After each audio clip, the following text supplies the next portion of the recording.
নমস্কার বন্ধুরা, স্নেহা গার্ডেনে সবাইকে স্বাগত। তো আজ ছাদ বাগান থেকে অনেক পালং শাক তুলে নিয়েছি।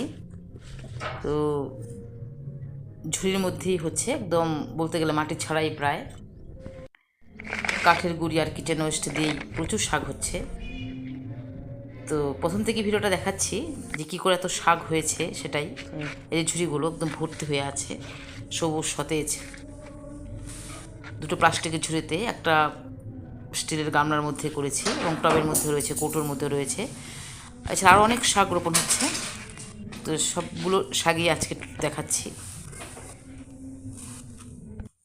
এ হচ্ছে প্লাস্টিকের ঝুড়ি, এর মধ্যে কাঠের গুঁড়ি দেওয়া আছে, কয়েকটা কাগজের টুকরো দেওয়া আছে, একদম একটু ছেঁড়া প্লাস্টিক বস্তা দিয়ে একটু দিয়ে দিয়েছি নিচের দিকে, যেন খাবারগুলো পড়ে না যায়। তার উপর দিয়ে দিচ্ছি সবজির খোসা, কাঁচা সবজির খোসা। তো দুটো মিলেমিশে একদম মাটিতেই পরিণত হয়ে যাবে, কারণ কাঠের গুঁড়ি সবজির খোসার মধ্যে প্রচুর পরিমাণে হাইড্রোজেন, অক্সিজেন, নাইট্রোজেন রয়েছে। সমস্ত পুষ্টি মৌল এখান থেকে পাওয়া যাবে। তো আর এই হচ্ছে বীজটা একটু ভিজিয়ে রেখেছি। তো ভিজিয়ে রাখলে বীজটা তাড়াতাড়ি অঙ্কুরিত হয়। তারপর কম্পোস্ট দিয়ে বীজগুলো ছড়িয়ে দিয়েছি। এখন একটু ঢেকে রাখবো। তো ঢেকে দিলে বীজ তাড়াতাড়ি অঙ্কুরিত হয়, অর্থাৎ মাটির উপরিভাগের স্তরটা তো শুকিয়ে যায়, তাই দানাটাও শুকিয়ে যায় অনেক সময়।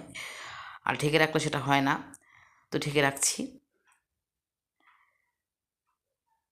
তো তার কয়েকদিন পর প্রায় সবগুলো বীজেই অঙ্কুরিত হচ্ছে। তার কয়েকদিন পর এত বড় হয়েছে গাছগুলো।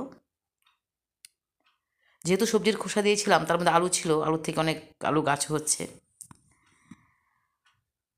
তো এদিকেও কৌটোর মধ্যে এবং টবের মধ্যে কয়েকটা পালংয়ের গাছ বসিয়েছিলাম, এগুলো হচ্ছে অনেক, কয়েকবার কেটে নিয়েছি, তারপর আবার হচ্ছে। এখানে মটরশুঁটি হচ্ছে। তারও কয়েকদিন পর এত বড় হয়েছে গাছগুলো। একটু সবজির খোসা ভেজানো জল দিচ্ছি, লাগানোর পর আর কোনো খাবার দেওয়া হয়নি। আর এদিকে ফুলকপি, বাঁধাকপি প্লাস্টিকের প্যাকেটের মধ্যে অনেক চাষ করেছি। ফুলকপি তারও কয়েকদিন পর গাছগুলো এত বড় হয়েছে, আজকে একটু জল দিয়ে ভিজিয়ে দিচ্ছি গাছগুলোকে।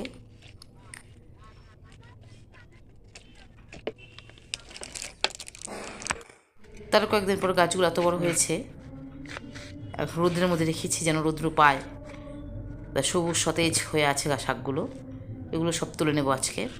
তুলে নেওয়ার পর, কেটে নেওয়ার পর গাছের গোড়াতে আবার লিকুইড খাবার দিয়ে দিব, সবজির খোসা ভেজানো জল। কয়েকদিনের মধ্যেই আবার ঝুড়িগুলো ভরে যাবে, তারপর আবার কাটতে পারবো। এরকম 4-5 বার কেটে নেব।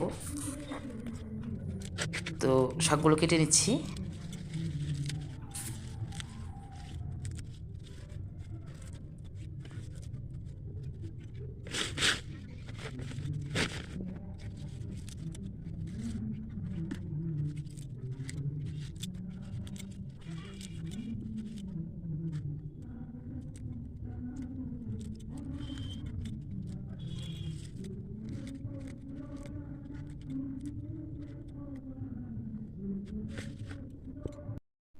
তো ঝুড়ি থেকে সব শাক কেটে নিয়েছি। তো এখন চলে যাচ্ছে আরেকটা ঝুড়িতে, এখান থেকে কেটে নেবো সব।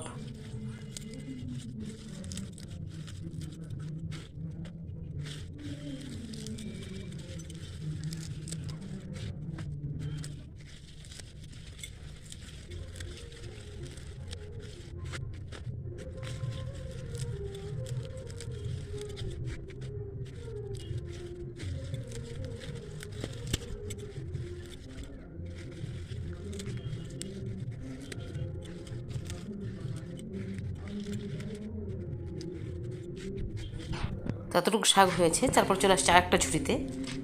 এই ঝুড়িটাও সবটা কেটে নিই।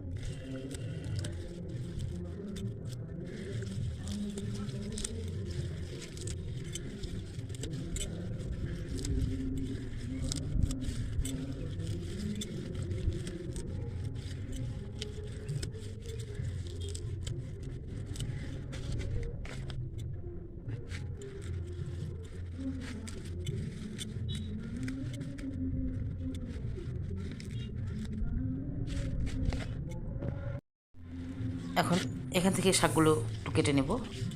এখানে দুটো গাছ বসিয়েছিলাম।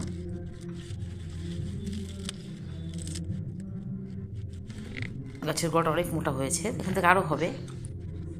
কৌটোর গাছগুলো কেটে নিচ্ছি, প্রায় ফুল চলে আসছে।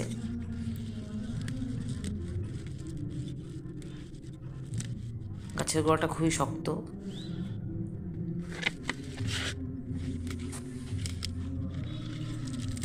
সবগুলো তুলে নিয়েছি। অনেক শাক হয়েছে, তো শাকগুলোর খুবই নরম, সবুজ, সতেজ, খেতেও খুব টেস্ট। এখন এই গাছগুলোতে একটু খাবার প্রয়োগ করব। কি খাবার দিচ্ছি সেটা একটু দেখাই। তো এখানে একটা ঝুড়ির মধ্যে সমস্ত কিচেন ওয়েস্ট দিয়ে দিই, পেঁয়াজের খোসা, আলুর খোসা, কলার খোসা সব। এখান থেকে লিকুইডটা পড়ে, তো লিকুইডটাকে এখান থেকে তুলে নিয়ে জলের সঙ্গে মিশিয়ে পাতলা করে প্রত্যেকটা গাছে দিয়ে দেবো। এই কলটা দিয়ে বের করে নিই, তো এখান থেকে বেরিয়ে আসে। তো একটু লিকুইড তুলে নিচ্ছি এখান থেকে, তো উপর দিক থেকেই নিয়ে নিচ্ছি। ওই যে এতটুকু নিলাম, জলের সঙ্গে মিশিয়ে দেবো। তারপর ঝুড়িটা আবার রেখে দিয়েছি। তো নিয়ে নিয়েছি জল, একটু পাতলা করে দিচ্ছি। তো প্রত্যেকটা গাছের গোড়ায় দিয়ে দিব। এই হচ্ছে খাবার, আর কিছুই না, একদম জৈব খাবার।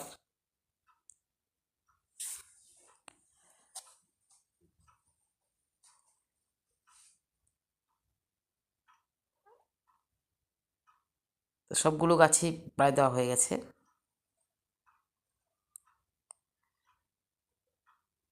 তারপর একটু সাফ ফাঙ্গিসাইড স্প্রে করে দেবো, যেন কোনো ফাঙ্গাসের আক্রান্ত না হয়। এখানে হচ্ছে লেটুস শাক। বিভিন্ন রকমের শাকই আমি এভাবে চাষ করছি, কিন্তু একই পদ্ধতি। এখানে একটা ঝুড়ি, এটার মধ্যেও কাঠের গুঁড়ো আর কিচেন ওয়েস্ট দিয়েই করা, এগুলো একটা মিষ্টি কুমড়ো চারা হয়েছে।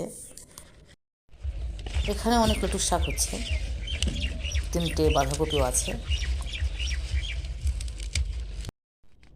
এখানে আবার একই পদ্ধতিতে মেথি শাক রোপণ করেছি, বীজটা অঙ্কুরিত হচ্ছে। হচ্ছে কিচেন ওয়েস্টার কাঠের গুঁড়ো দেওয়া।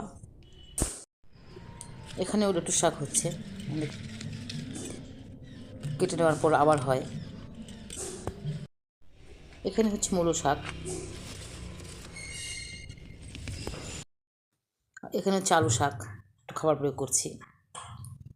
এখন জৈব পদ্ধতিতে সব শাক করা, আর প্রচুর শাক হচ্ছে, পরবর্তী ভিডিওতে আবার দেখাবো। এখানে ধনে বীজ রোপণ করেছি, প্রত্যেকটা বীজ অঙ্কুরিত হয়েছে 4টা টবের মধ্যে। তো আর ভিডিওটা বেশি বড় করছি না, এখানে শেষ করছি। এভাবে আমরা ছাদ বাগানে খুব সহজভাবেই যে কোনো শাকই চাষ করতে পারি। তবে সারা বছরেই বিভিন্ন ধরনের শাক চাষ করি। তো আবার লাল শাক এবং আরও পালং শাকের বীজ বসিয়েছি আরও অনেক জায়গাতেই, পরবর্তীতে সেটা দেখাবো। তো আজ এখানে রাখছি।